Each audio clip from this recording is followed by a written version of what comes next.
పటా సినిమాతో అనిల్ రావిపూడి దర్శకుడిగా టాలీవుడ్ కి ఎంట్రీ ఇచ్చాడు. అయితే అంతకుముందు ఎన్నో సినిమాలకు రైటర్ గా పనిచేశాడు. ఇక ఎన్నో బ్లాక్ బస్టర్ సినిమాల చిత్రాలకి ఘోస్ట్ రైటర్ గా కూడా పనిచేశాడు.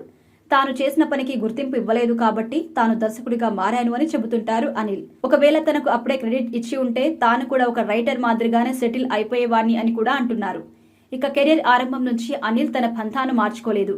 ఎవరేమనుకున్నా, ఎన్ని విమర్శలు చేసినా, రొట్ట కామెడీ, రొటీన్ మూవీస్, క్రిన్స్ కామెడీ అంటూ ఇలా ఎన్ని రకాలుగా ట్రోలింగ్ చేసినా అనిల్ రావిపూడి మాత్రం తాను నమ్మింది చేస్తూనే వస్తున్నారు.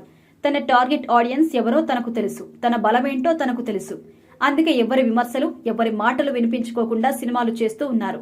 హిట్ల మీద హిట్లు వరుసగా కొడుతూ 100% స్ట్రైకింగ్ రేట్ తో దూసుకుపోతున్నాడు. ఇక రీసెంట్ గా సంక్రాంతికి వస్తున్నామంటూ మళ్లీ రొటీన్ కమర్షియల్ ఫ్యామిలీ కామెడీ సినిమాలతో వచ్చి హిట్ కొట్టేశాడు.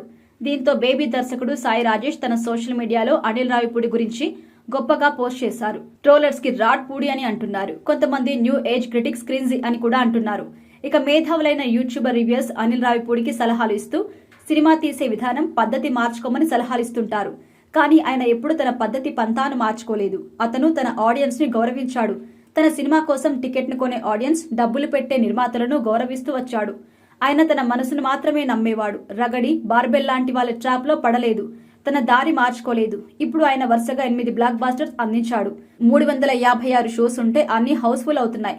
అందరినీ నవ్విస్తున్నాడు. అందుకే మీరు మీ మనసుని ఫాలో అవ్వండి.